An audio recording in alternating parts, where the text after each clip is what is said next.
misses. Chris Ivory have taken the early lead. Now they get to ride a wave of emotion, momentum, everything. Now, they're excited. But on the other side, they've got to guard against a major letdown because they hit them right in the gut with that one. And now you start to question your... Down here's Myers to boot it away. The return man is Mario Alford. And not a bad return here. He gets it out to the 25-yard line.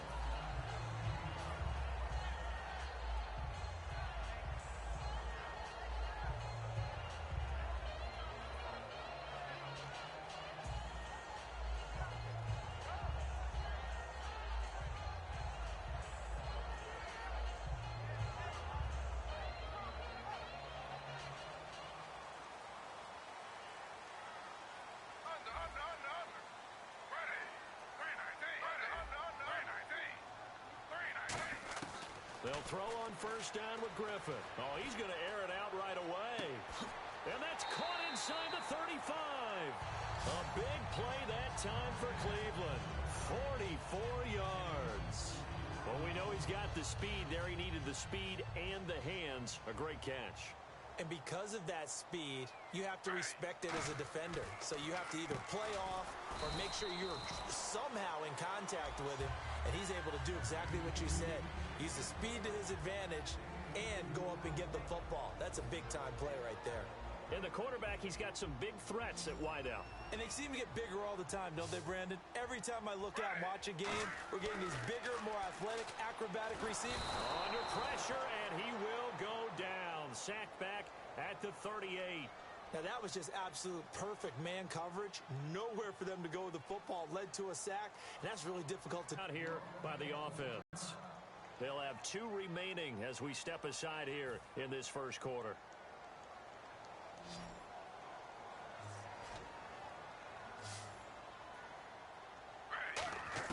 Third and long. It's Griffin. And a hook up over the middle to Pryor. And how about what Pryor did this year on a 1-15 team? 77 catches, over 1,000 yards, and we saw what an athlete he can be. We saw that in college, but, man, he can do a lot. And now he wants to be a wide receiver, and I think that's where the difference was, because you mentioned him being an athlete. He still wanted to be a quarterback, so he's resistant to making the move out wide. And now that he's doing it and doing it on a regular basis, I think this is the baseline of numbers we can come to expect from Terrell Pryor. Bortles now on first down. Going up top. And that one falls incomplete. Looked like he might have had position there, but he couldn't hold on it at second down. And here's the starting crew defensively for Cleveland. You have to love Jamie Collins. You can use him just about anywhere on the defense. Inside linebacker, outside linebacker, defensive end. He might even play a little bit of safety if you give him the chance. He's going to take another shot here. And he bats it away, and it falls down incomplete. The tight end, Julius Thomas, the intended target. And that takes us from second to third down.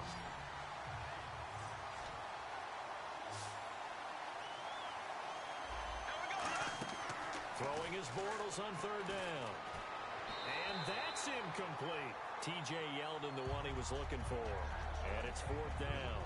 So the defense forces a 3-and-out, but they got some help along the way. They threw it on first down, and when they were unsuccessful, it became second and long. Didn't get it again on another pass. Went third and long, and they almost had to put it in the air. They may want to rethink some strategy going forward. So on fourth down, here's Brad Nortman on to punt it away.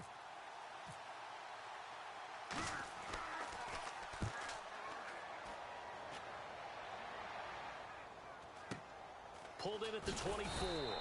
Call that a punt of 38 yards officially. And as the Cleveland Browns come back out onto the field, they'll get going again on offense here in a second. But 1-15 this last year. And it's a franchise that since moving back to Cleveland in '99 has only been to the playoffs one time. Hard to believe, right? Just 2 winning seasons in that time frame only 2. as well. But I think there's optimism to be had here in Cleveland. I think that the fans, it's tough for them to see it after another 1-15 season. But I think that they have a plan in place to move this franchise forward.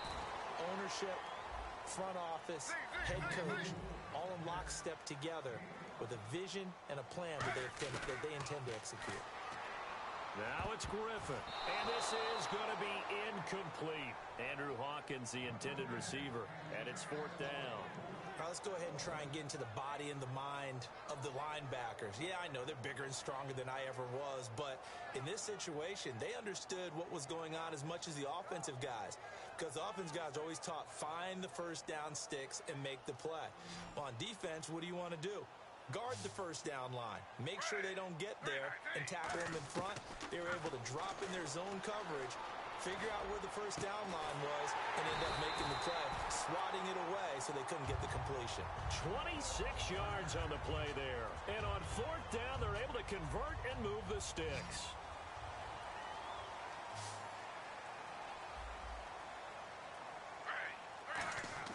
Throwing now, Griffin on 1st down. He's going to look deep down the field. And that's going to be caught for a Browns touchdown. Terrell Pryor, 43 yards. And the Browns are within an extra point of tying this thing up. Nothing to say. If we get even with the defender, we're leaving. And that's exactly what he did, all the way into the end zone. And then he was on the business end catching it once he got over the stripe. Now after the score, it's Parkey on to kick it away. And the kick goes outside the white lines. That's why the flag comes out. Yes, and that was an error by the kicker, and it will give the offense great starting field position.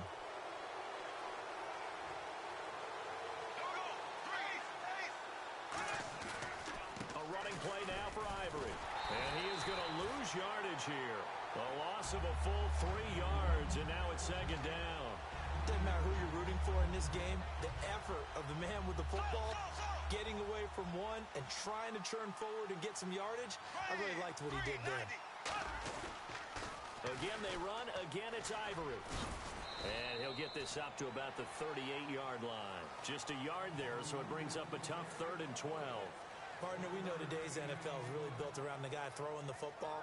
But these short runs, they still pay dividends because they can take their toll on a defense, and they can add up as the game goes along. You control the clock, you control the ball, and that way you often control the game. To throw, it's Bortles. Looking for his running back, and he's got it. It'll be a gain of 16 and give him a 1st down as well.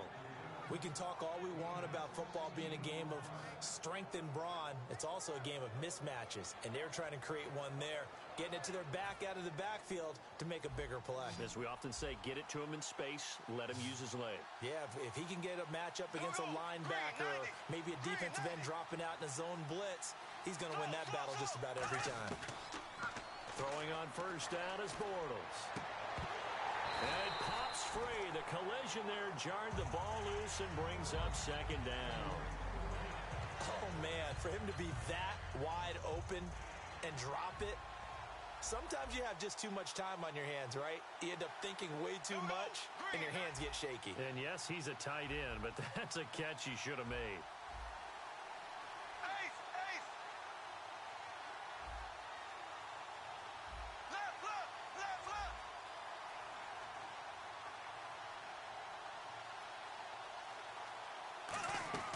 Bortles will try again on 2nd down.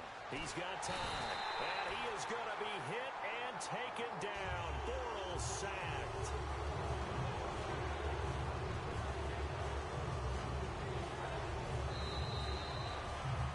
Alongside the former defensive back Charles Davis, I'm Brandon Gaudin. It's Jaguar football as we begin quarter number 2. They do, however, have a tough 3rd and long coming up. And no press coverage here. They are backing off in the secondary. Green 90. On 3rd and long, it's Bortles. Under pressure, they got him again. Emmanuel Agba in there to drop him, and back-to-back sacks now bring up 4th and long.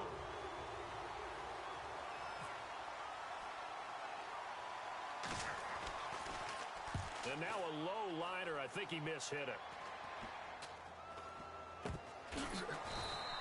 Pretty woeful there. Just 23 yards on the punt. And the Browns will take over 1st and 10. And now Cleveland geared up to take the field. And they're going to need another score. Got one last time, but still down here. When you're playing catch-up, every possession becomes crucial, doesn't it? It's vital. Get back out on the field, punch in the end zone again. They know it's not easy, but what they do have going for them. He rifles one that's intercepted. A great read, and it's picked off. Well, it's a cold night, and whether you're a quarterback that wears a glove on his throwing hand or not, that ball is a rock, Brandon. You've got to really drive it through the cold and the wind, or it can take off on you, and that may have been what happened there. And a great spot to start this drive from here.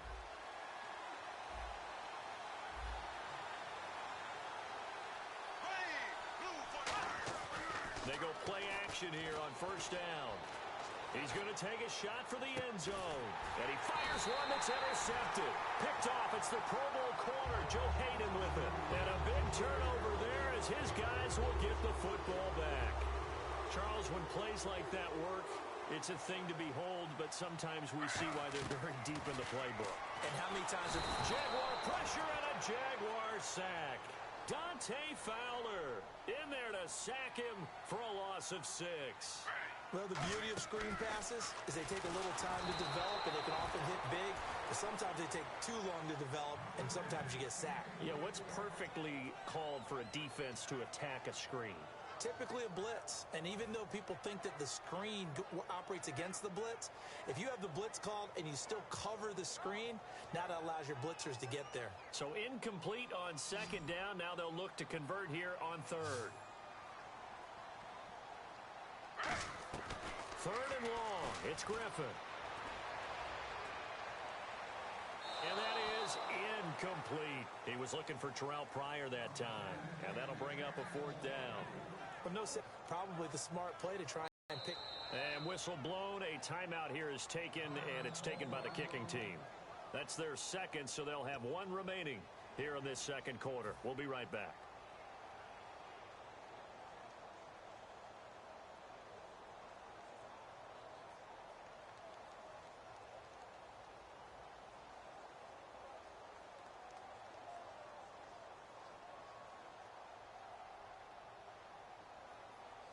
And how about this? Fourth and long, and they're going to go for it.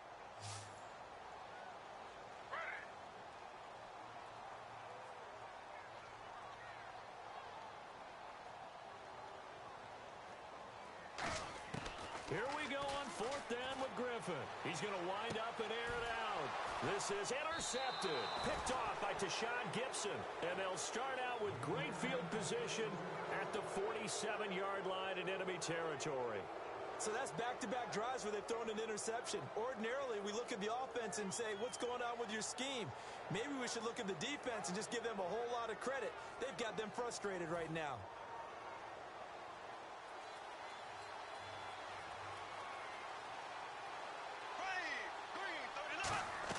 So after the INT, it's Bortles. He's going to leave this for his running back. It's complete. And this time he's able to take it down to the 42. It'll be a gain of 6, and it's a second down. And just in general, Charles, on a play like that, how tough is it for the defense to account for a running back essentially being a receiver downfield? It's very difficult, especially if the running back has skills like a receiver, and you're aware of that before the game even begins. So throughout your practice sessions, you're going to want to be aware of him. Where is he lining up? What can he do? What kind of damage can he do to us downfield? And who can match up with him without weakening our overall defense? You're exactly right. It's a tough task to match up to him.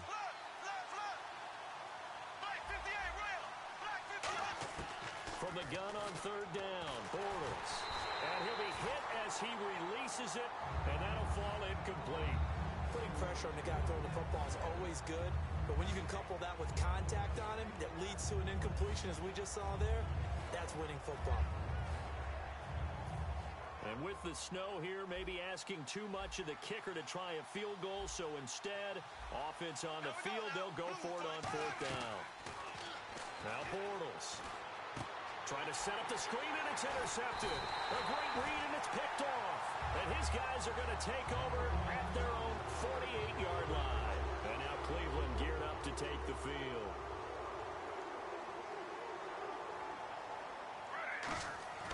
After the interception, here's Griffin.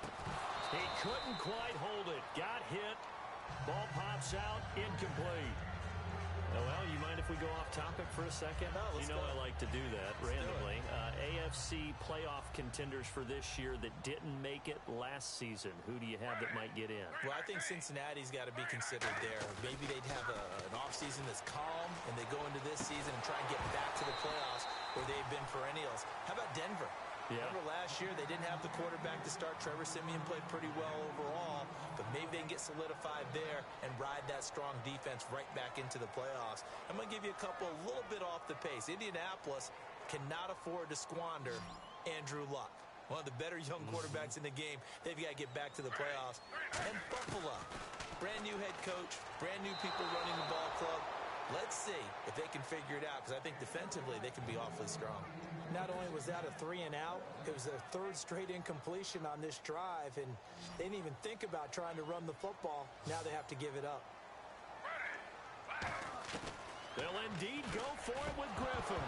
And it is incomplete. A surprising move to go for it. Predictably, at least somewhat predictably, it doesn't pay off. And the Jags take over in terrific field position.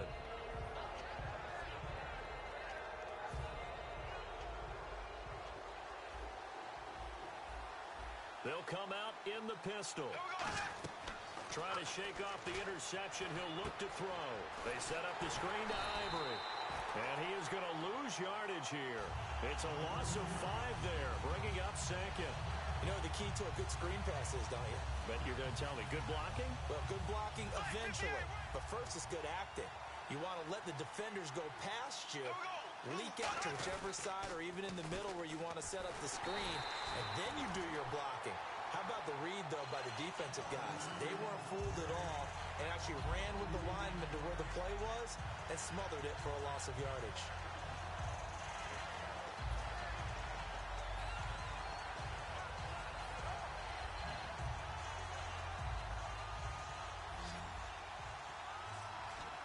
They come out 5 wide, 3 of them to the right side.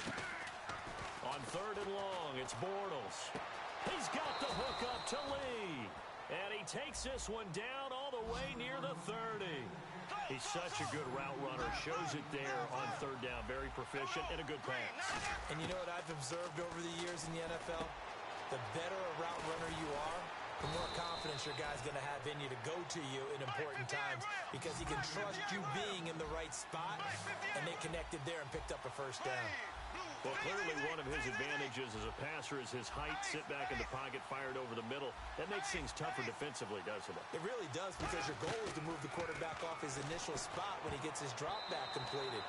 But when you have that type of height, he can stay in there if he's willing to take the hits and just fire over the top, which saves him time and actually completes a play a little bit quicker than it normally does for a quarterback who has to slide and find open space to throw. Again, it's Bortles. He's going to flip that out to the flat. It's complete. And here he'll get it down to the 7. Give him 2 yards on that play. And that's going to bring up an interesting 3rd and goal. And they're going to speed things up here. Bortles now on 3rd and goal. And this is going to be incomplete. Marquise Lee, the intended target. And it brings up 4th down. And that was a nice play. He knocked it away, but obviously you want the interception in this situation. You want to take away any chance that they have any decision to make on 4th down. But things feel that you're just happy to knock it away and not allow a touchdown. And that one, my goodness, that was almost too easy. Yeah, and you not got too many attempts shorter than that one. I don't think anyone got a finger on it. That's about as bad a miss as you can have.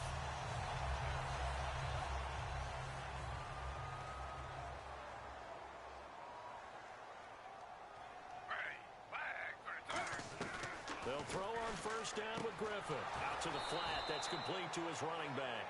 A loss of a full 3 yards, and now it's 2nd down. And now they're in the hurry-up. If you're a selfish player and you're throwing the ball, you're cool with the completion. Maybe not so cool. And for the 3rd time tonight, he's intercepted. Picked off by the linebacker, Paul Posluszny. And his guys are going to get the football at the 28-yard line. And out now comes Jacksonville as they get ready to go. Now, they had compiled a pretty long drive last time. Unfortunately, though, it ended with no points after the missed field goal. And that can hurt the psyche of a team because as they drove downfield, you know you're never supposed to count points in your mind until they go up on the board.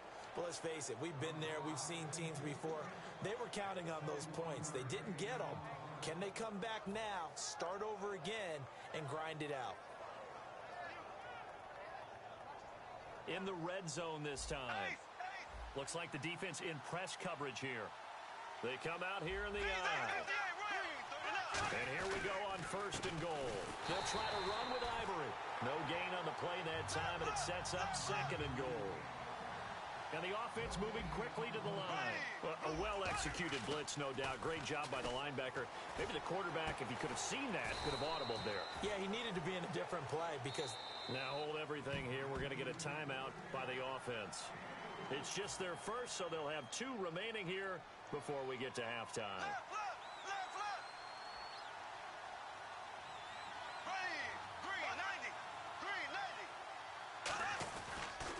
Here's Yeldon. And he'll take this one in for a Jags touchdown. T.J. Yeldon, a 3-yard touchdown run. And the Jaguars add on to their lead. And that lead is now 7 with a chance to go to 8 or more if they want to get crazy here, which we don't expect. But I just know the way the game's being played, the analytics, there's going to be a lot more of going for 2 in a lot of situations, isn't there? Yeah, there's going to be. And I think their focus here, they don't want to give up anything going into the lockers on the other, and just a little bit of time left on the clock. Yeah, they don't want to do anything to erase the good feeling they have right now by getting this late score in the half.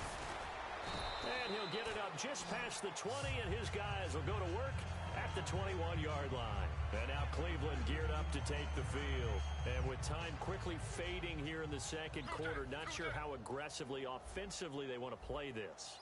I think we'll find out just how much they trust their guys in this situation if they decide to take a shot. It's caught. It's Barnidge over the middle. And he's brought down, getting this one up to about the 35. Now, whistles come in. We're going to get a timeout here by the offense.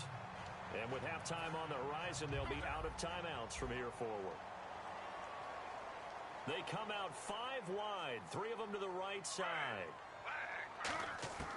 On 1st down, Griffin. He's going to air one out. And for the 4th time tonight, it's an interception. Picked off by Tashawn Gibson. And his guys have got it back at the closing stages of the 1st half. And out now comes Jacksonville as they get ready to go. And from this spot in the field with the clock where it's at, you think we're just going to see a knee and that's it? And I think in this situation, that's the proper play. But we do know there's some risk takers out there that may want to take one more shot before the clock runs out. Throwing is Bortles. And he is going to be hit and taken down. Bortles sacked. Now hold everything here. We're going to get a timeout by the offense. So as they take it over, we step aside. And unless this is a quick incompletion, this is likely the last play here of this 1st half. A final shot before half for Bortles. Looking deep downfield. And this will be caught at the 30. And he's in for the touchdown on the final play of the 1st half. The prayer is answered. How did they get that done? And they extend their lead, a little added cushion into the lockers. What a way to finish. Tremendous way. That's momentum that they carry in with them. Can they convert it and bring it back out to start the 3rd quarter? And oh, it's no good. For the 2nd time now in this 1st half, he's missed an extra point. That's it for the 1st half. 2 more quarters to go. We'll have plenty more to see after the break. So both teams have their marching orders, and we'll get going again here in quarter number 3. This will be taken to the back of the end zone. And in hindsight, probably should have stayed where he was, as he'll only get back to the 16-yard line. Here's the Browns offense now getting set to start off this 3rd quarter. They have the ball here for the inaugural drive of the 2nd half. Pretty big deficit, though. We'll see what adjustments were made in that locker room. And I never wanted to make something more important than it actually is, right? I don't want to create more hype than what is there. I'm doing it, though. This is a really important drive. And we often talk about teams scripting plays to start a game. A lot of them script to start the second half, too. And they're scripting something that they expect to get them into the end zone and back into this game. We'll see if that script is a good one for them. And they're going to go soft on the corners. 2nd and 10. Once again, Griffin. And incomplete there. A nice hit. Jars the ball free and brings up 3rd down. On any passes in the middle of the field, anyone who's going after the football is going to be conscious that it's probably going to be contested, and often physically. Sometimes that leads to drops. On 3rd down, Griffin. Screenplay, Johnson. And he's got the first as they'll bring him down at the 28-yard line. Give him 12 yards on that one. It earns him a fresh set of downs. And they're going to hurry back to the line now. Here's Griffin to throw. Dumping it off for Johnson. It's a loss of a yard there, and now 2nd down. That was well defended, and while it was a completion, it resulted in a loss of yardage. It's really, really hard for a running back to think to himself, I probably should have just dropped it and saved the yardage. It goes against the entire training that he's had his whole career. Duke Johnson, the one he was looking for. And it's 3rd down. Well, they went...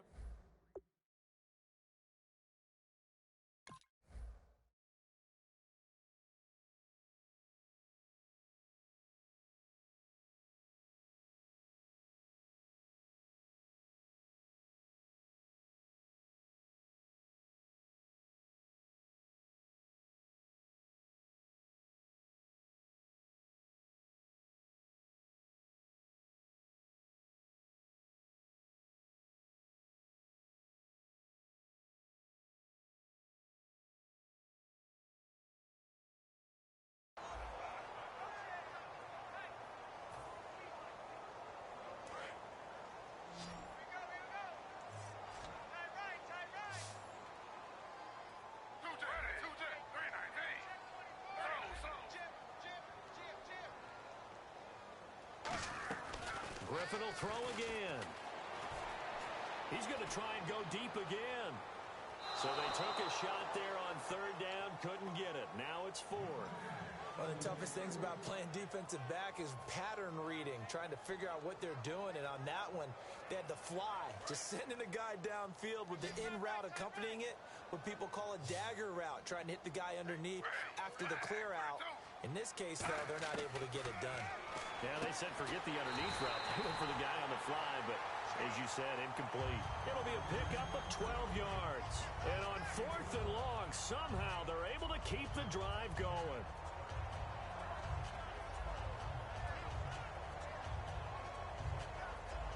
First down and 10 now for the offensive group.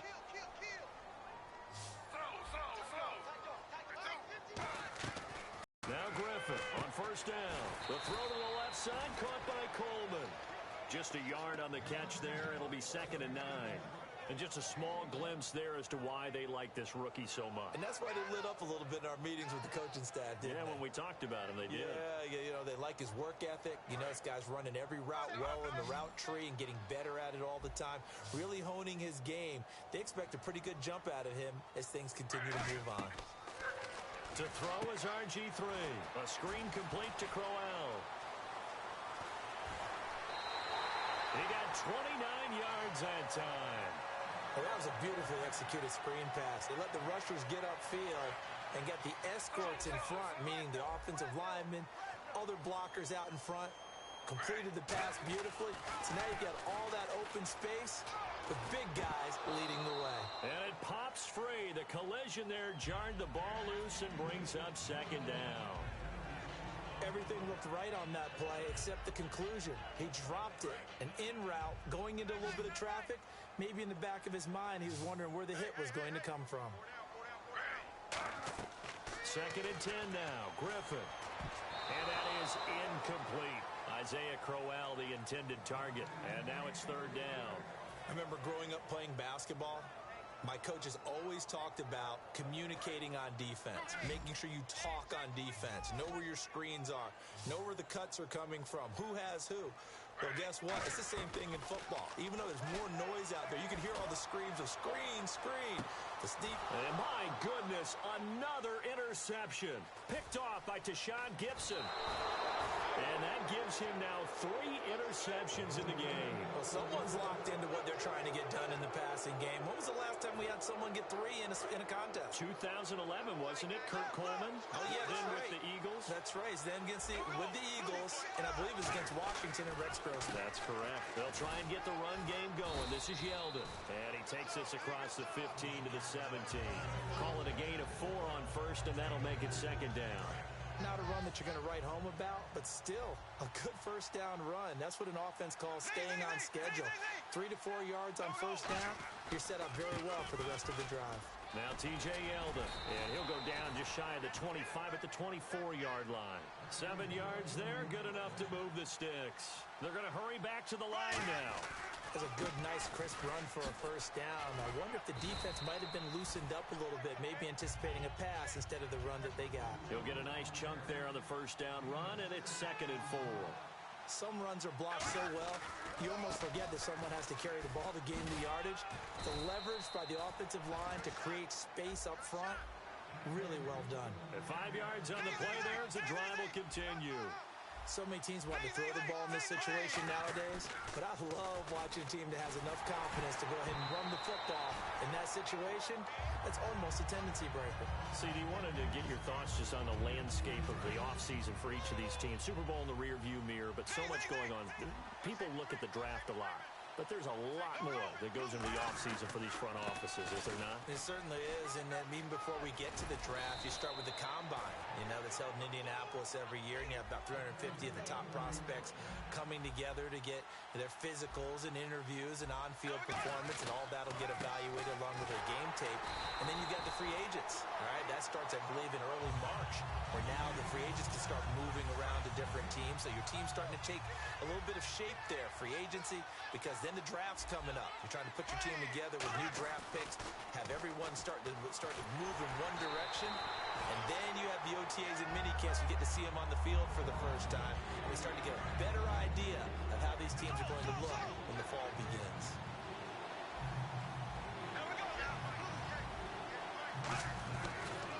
On 3rd down, Yeldon, and some room to work.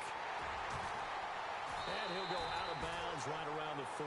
Give him 10 yards on the pickup, and that's going to bring up the 4th down.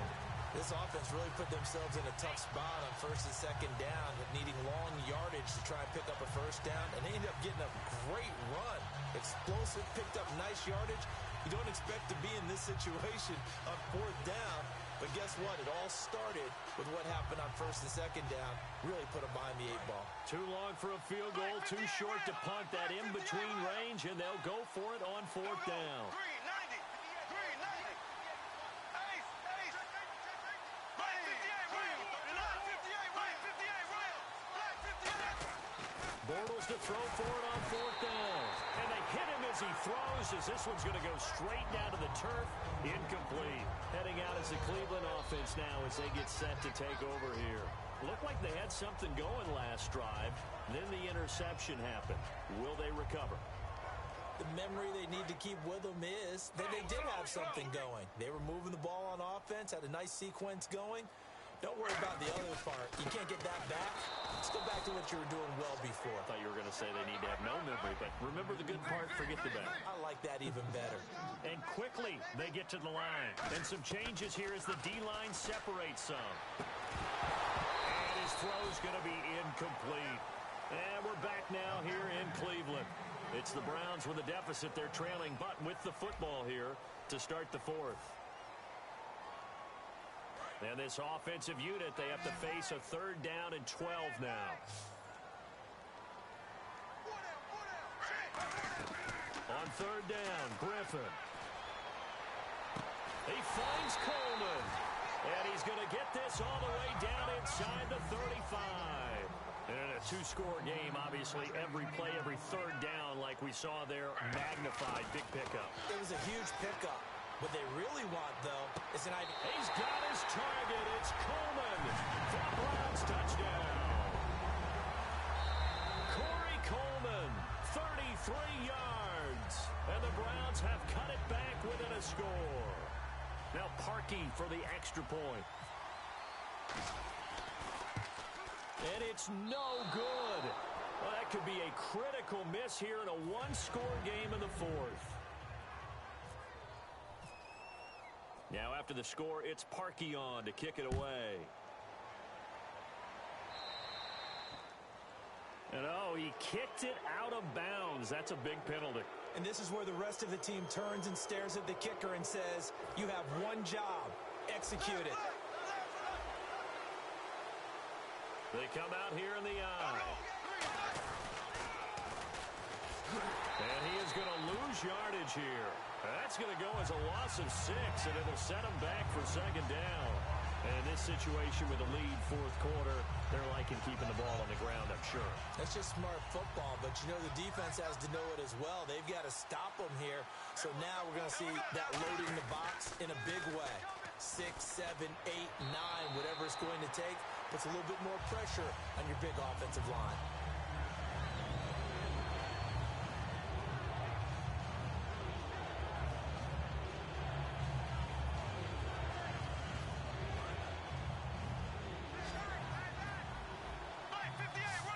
Looks like a nickel set now for the Browns on third down. Now Bortles. He's going to leave this for his running back. It's complete. He'll wind up being stopped for no gain, and it'll lead to a fourth down. And that's when it's fun to play defense. When you're able to diagnose a play right from the beginning, get all your guys to the football and spill the play, that's when you have a lot of fun playing on that side of the ball. And look at this. They get the turnover they needed. It's intercepted. A great read, and it's picked off. And he's able to get it back to the 41-yard line. And now the Browns coming out on the field. And they're hoping to capture some of that magic they had last time out when they were able to put together a scoring drive. But they're still down here, Charles.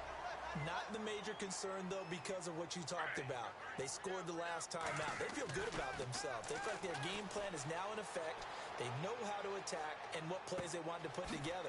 But they've got to keep it moving in the right direction because, as you did note, they are down on the scoreboard. A gain of 4 on the play, and that'll make it a second down. And the D-line pinching together must be expecting the run. On second down, here's Griffin.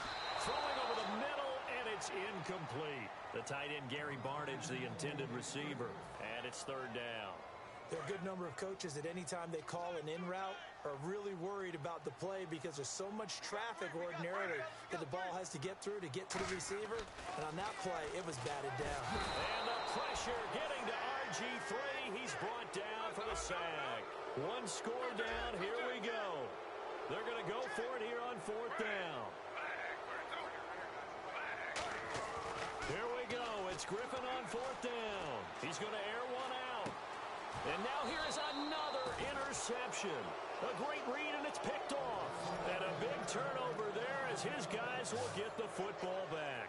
Here comes the Jaguars offense as they get set to go again.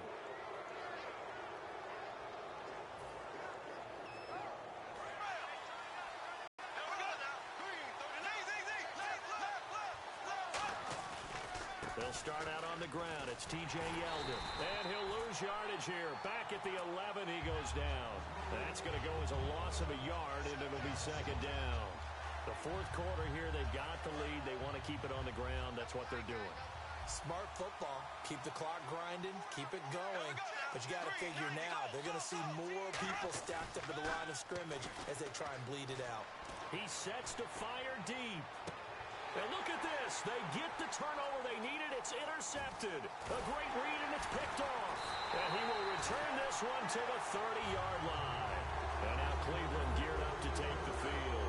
And they'll start this drive with very good field position. Defense really showing respect to the deep ball here, playing off the receivers. And his throw is incomplete. How many times when we see an incomplete pass, we just look at the receiver and say, should have caught that one. That was a drop, and we just put it on the offense. How about a little credit for the defense there? They just forced an incompletion. Yeah, especially after starting in a tough spot defensively, but a good start there on first down. That gave them a little extra confidence there, starting, as you said, in a tough spot and being able to make a play on first down. And now it looks like they're going to be in the hurry-up. Throwing now, Griffin on first down. His throw caught right around the 6. And brought down, but not before they get it inside the 10 to the 7. It's a nice pickup of 12 yards, and it gives them a first and goal. Shift together here from the D-line. They come out 5 wide, 3 of them to the right side. Here's Griffin. His pass caught at the 4. The completion good for 3, and it's second down. And now the Jags defense deciding to call a timeout. It's just their first. They'll be down to 2 remaining as we step aside here in the fourth quarter.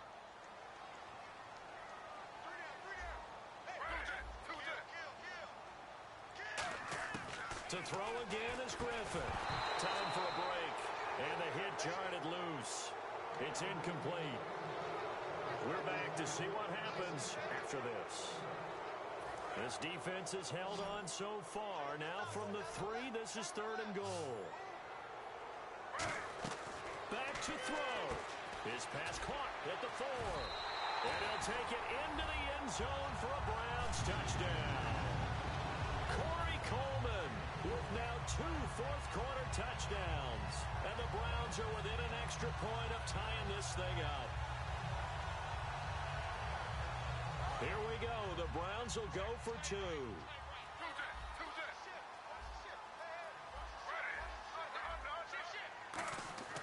Griffin will try and throw. And unable to connect. They don't get the 2-point conversion here. I know there's some time on the clock, but I still think you kick the extra point there and don't go for 2 and go for the win in that spot. Yeah, time or no time, why not just take the 1 and even the score?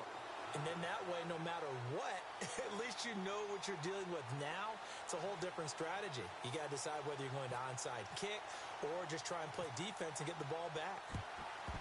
And the Jaguars are going to cover this one up. And now looking at the clock here, they do have 2 timeouts, but even if they force a 3 and out, they're going to have very little time remaining.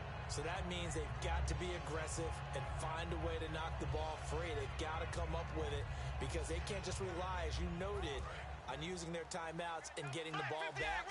They might not have any time to mount an attack, even if they do play it that way. Get the football. That's their mantra. They'll try and run some clock with Yeldon. And he'll be brought down at about the 42. Just a yard on the pickup there, and it'll bring up a 2nd and 9.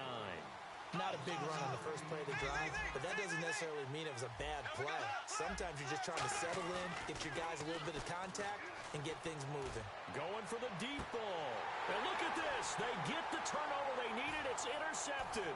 Picked off by Tramon Williams.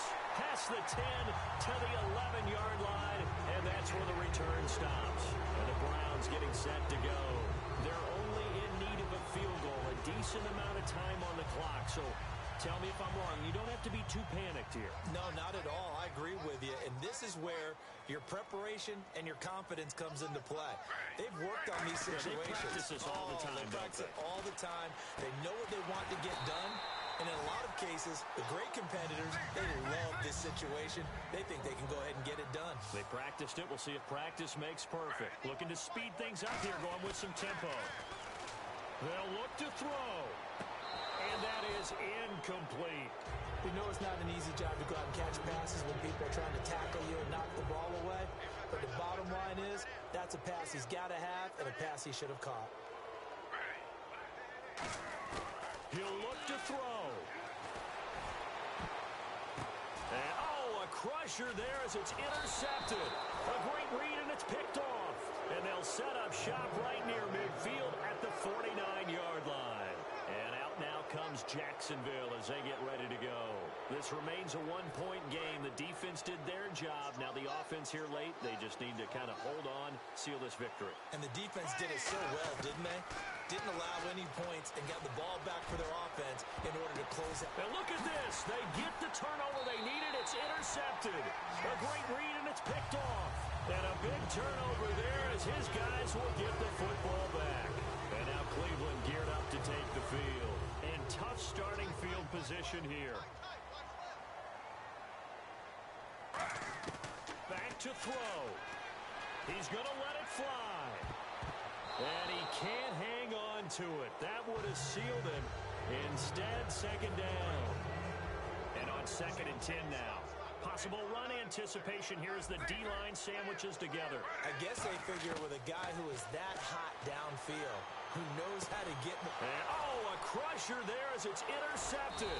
Picked off here by Aaron Colvin. And they will set up shop with outstanding field position. Zone at the 17.